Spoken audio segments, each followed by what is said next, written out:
Kašalj je simptom različitih akutnih i hroničnih inflamatornih bolesti disajnih puteva.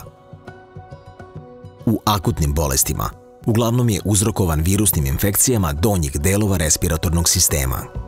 Tokom upalnog procesa sluznica traheje i bronhija otiče, promer bronhija se smanjuje i nastaje gust mukozni sekret.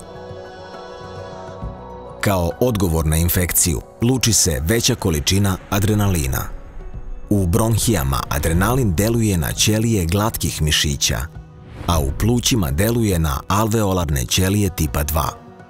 Adrenalin se vezuje za beta-2 adrenergičke receptore na membrani ćelije, što dovodi do povećane produkcije sekundarnog glasnika, cikličnog adenozin monofosfata. CAMP aktivira proces relaksacije bronhijalnih mišića i posledično dovodi do širenja bronhija.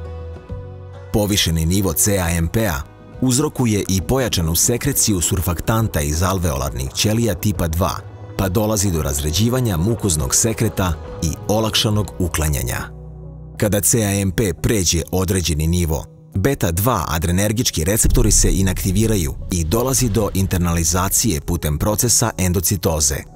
Posledično se smanjuje reaktivnost ćelija na adrenalin, kao i koncentracija CAMP-a.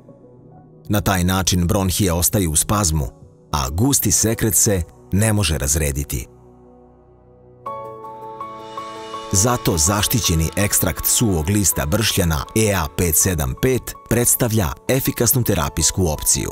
Nakon primjene ekstrakta EA575, aktivni sastojci putem krvi dolaze u bronhije.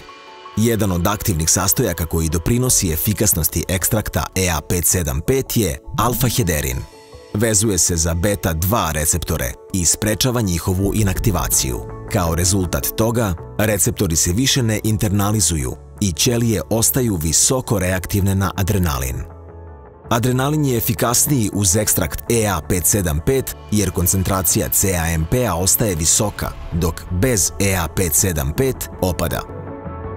Što se više beta-2 adrenergičkih receptora nalazi na površini ćelije, više adrenalina se može vezati. Stoga, raste i koncentracija cikličnog AMP-a u ćeliji kao i efekti njegovog delovanja. Tako EA575 podstiče širenje bronhija i razređivanje mukoznog sekreta i posledično ublažava kašalj. Alfa-hederin i ostali aktivni sastojci ekstrakta EA575 također deluju antiinflamatorno, pa pacijenti sa kašljem mogu ponovo disati duboko. Specijalni ekstrakt bršljana EA575 sa četvorostrukom snagom bršljana za lečenje akutnih i hroničnih bolesti respiratornog sistema praćenih kašljem. Pobedite kašalj snagom prirode.